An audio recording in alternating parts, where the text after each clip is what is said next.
finale, qui a réalisé un superbe parcours jusqu'à maintenant, qui fait partie du club de School TTC, qui est dans le nord de la France et qui est coaché par Anne-Laure Dulong, qui est la conseillère technique des Hauts-de-France. Alors évidemment, on le sait, un titre de championne de France, y compris dans ces jeunes catégories d'âge, c'est très très important. Donc on imagine très bien la pression qu'il y a sur ces deux jeunes filles, les jeunes filles donc minimes qui sont âgées entre 11 et 13 ans, hein, c'est ça? Tout à fait. Cléa de Stoppeler, elle a déjà une petite expérience par rapport à son parcours dans la détection. Par contre, c'est vraiment très intéressant qu'elle soit en finale parce qu'elle était tête de série numéro 1 et le statut de grande favorite de l'épreuve. Et auparavant, dans les épreuves, je dirais internationales, avait vraiment eu du mal à émerger et à faire de beaux parcours. Donc j'espère qu'elle a tenu compte de cette expérience-là. Par contre, comme il y a toujours des tableaux de consolation quand on perd dans les premiers tours de ces compétitions, elle avait réussi donc à rattraper entre guillemets ses pertes de premier tour. Et donc là, elle se sert un peu de cette expérience pour se hisser en finale et bien gérer son statut de favorite. Oui. Alors aussi, il faut peut-être donner quelques infos, hein, puisque ce matin se déroulaient les finales de double. Oui. Pour la petite histoire, le club de Mondeville est champion de France en double féminin. Tout à fait. Cléa donc, de Stoppeler associée à Maya Duin, la fille du coach de Cléa, qui ont réalisé cette belle performance de gagner le titre en double jeune fille minime. Voilà. Allez, c'est parti. Voilà, donc vous avez quand même deux styles de jeu bien différents. Cléa qui va amener son jeu de près de la table en termes de toe spin et block spin face à Perrine Bétrancourt qui est plus axée sur la frappe de balle et le bloc actif avec son revers. Elle est très dangereuse dans ce côté du jeu, du compartiment de jeu. Et Perrine, depuis le début de la compétition, elle est en confiance et elle joue vraiment un très bon tennis de table. Alors quand on est comme vous, directeur même de la détection nationale, responsable de la détection nationale, qu'est-ce qu'on regarde vous êtes plus sur une tranche d'âge un peu plus jeune, mais sur ce qui concerne les minimes, qu'est-ce qu'on regarde attentivement pour essayer de se dire il y a un réel potentiel de la part de ces joueurs? Disons que nous, notre rôle dans la détection nationale avec Damien Loiseau, qui est le grand responsable de la détection nationale, nous, ce qu'on recherche, c'est des profils intéressants, donc forcément beaucoup sur la technique des athlètes, mais surtout sur leur suivi en club, leur suivi en structure pour certains, et aussi leur capacité physique et mentale pour accéder au très haut niveau, quoi. Voilà. Donc Cléa, elle a été détectée très tôt et c'est une fille que l'on suit depuis quelques années et qui commence véritablement à bien progresser, qui fait partie du pôle espoir de l'antenne de Caen, parce qu'en Normandie il y a deux antennes, il y a Caen et Petit-Couronne, et donc elle fait partie de l'antenne de Caen et donc elle a un profil très intéressant pour le futur.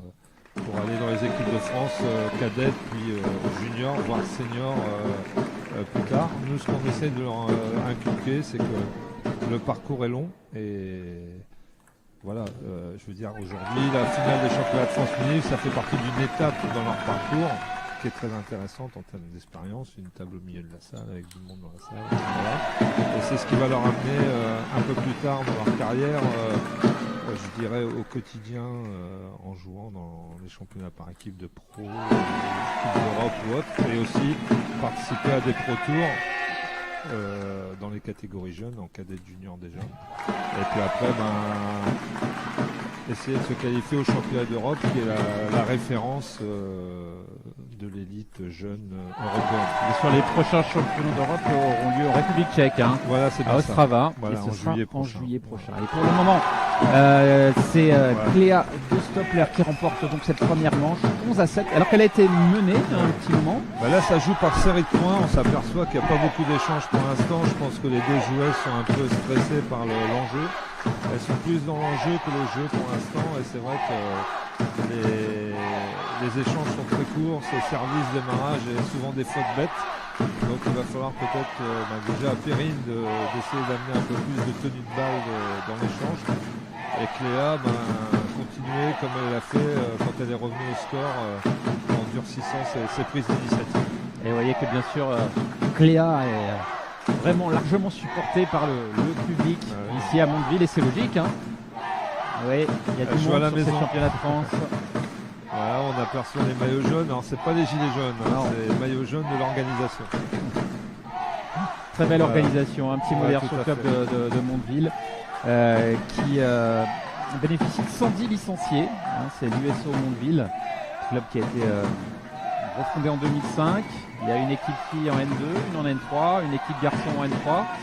Et puis on s'intéresse beaucoup aux jeunes, avec notamment l'entraîneur Damien Douin. Tout à fait. Et le président, c'est Philippe Jarry. Voilà, il faut savoir que le club de Mondeville a été très très fort il y a vraiment quelques années. Et je ne sais pas s'ils n'ont pas remporté la Coupe d'Europe en filles, mais c'était un gros club de Pro A filles où il y a eu plusieurs titres de champion de France et qui était représenté qui représentait des clubs de très haut niveau en féminin à l'époque. Et après il y a eu une petite période de disette et là ils sont repartis sur justement une politique de jeunes et ils ont un recrutement surtout chez les jeunes filles qui est très performant. Allez, de partout dans cette deuxième manche.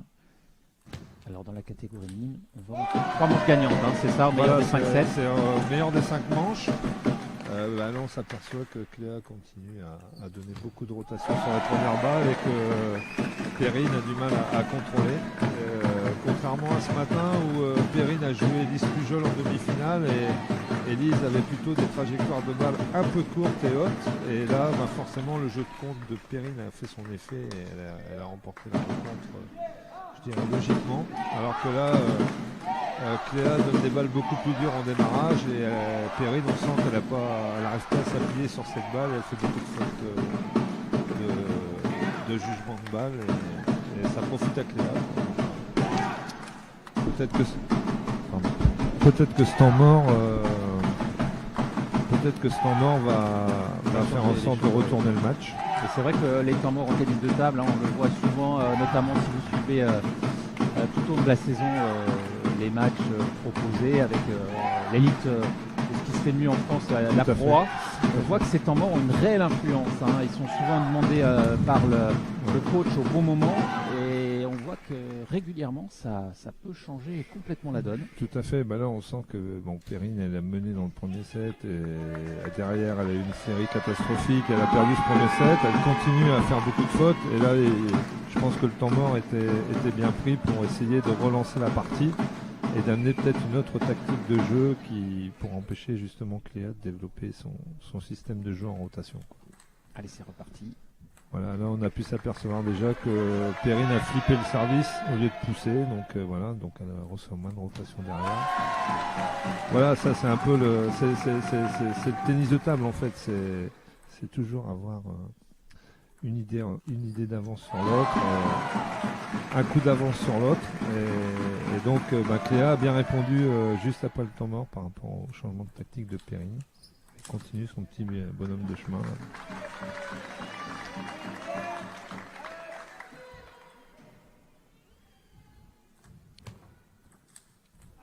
Voilà, une faute bête.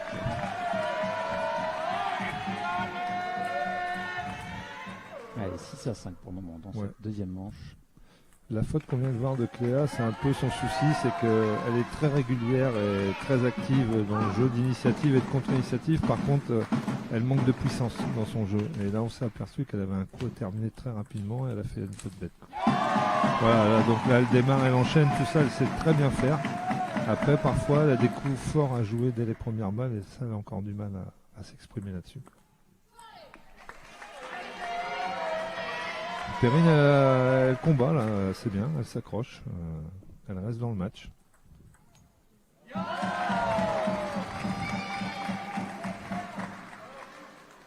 est vraiment dans des échanges très courts. Voilà, c'est ça. Et là, on peut remarquer que Cléa, elle fait la différence avec son service. Elle varie entre le service court dans le coup droit et le service long dans le revers. Elle vient encore de marquer 2 points assez facilement.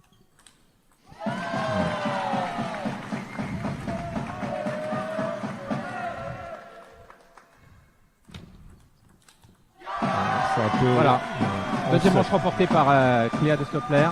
Oui, bah, c'est un peu une finale à sens unique quand même. On s'aperçoit que Cléa a beaucoup plus de maîtrise dans le jeu, sur tout ce qui est service, remise, première balle, qui est quand même la base du tennis de table de haut niveau. Alors que Perrine, elle est un peu dans l'enjeu et un peu en sur-régime, on dira. Donc elle prend beaucoup de risques. Et là, elle est un peu plus tendue parce que c'est la finale. Bien sûr. Ce matin, c'était la demi. Elle ne pouvait que jouer en performance face à Elise Pujol. Et c'est toujours plus facile dans ce sens-là. Et elle a bien réussi. Elle a fait vraiment un excellent match. Par contre, là, les balles sont un peu plus dures, tournent plus. Elle a beaucoup plus de mal à contrôler le jeu de Cléa. Et ça se traduit au score par 2 manches à 0 pour Cléa de Stoppler. Et Perrine Bétrancourt qui est licenciée au club de Brûle. Brûle-les-Marchiennes, c'est Voilà. une petite commune qui est entre Douai et Valenciennes dans le nord, de 1200 habitants et qui a eu un club en proie messieurs. À l'époque, j'y jouais, donc voilà, je donc connais vous très connaissez bien. J'y ai joué effectivement. 15 ans, donc voilà. Quoi. Et eux aussi à Brûle, ils ont maintenant encore une équipe en National 2 et ils sont repartis sur une politique de jeunes avec Perrine Bétrancourt là, qui est en finale, mais aussi Flavien Coton qui est un grand espoir du tennis de table français. Allez, c'est reparti pour cette troisième manche. Avec au service Cléa de Stoppler. Voilà. Une nouvelle fois, cette gamme de services court et long et 2 points gagnés facilement. Allez, Perrine Voilà. qui néanmoins fait son possible. Bah oui, elle joue son système de jeu avec un bloc revers très fort. Voilà. Elle est un peu plus entreprenante. Le problème, c'est qu'elle donne beaucoup de points gagnants facilement à Cléa et elle ne met pas le doute chez Cléa pour l'instant.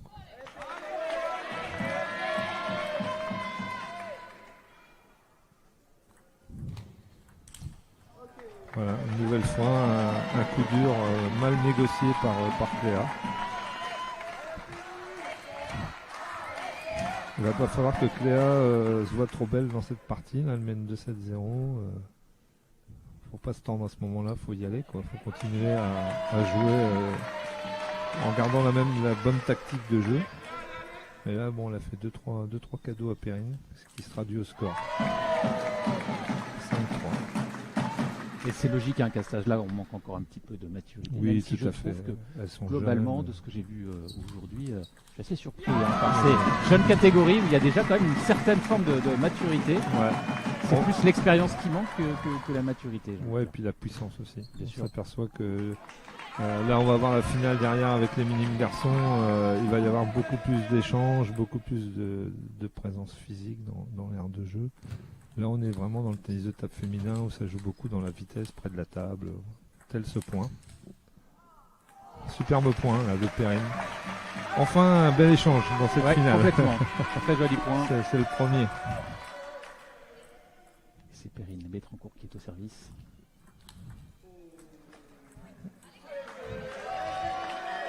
Ouais, là, Cléa elle est un peu plus passive en remise de service. Tout à l'heure, elle démarrait avec son revers, là, elle a poussé et elle se fait contrer, quoi.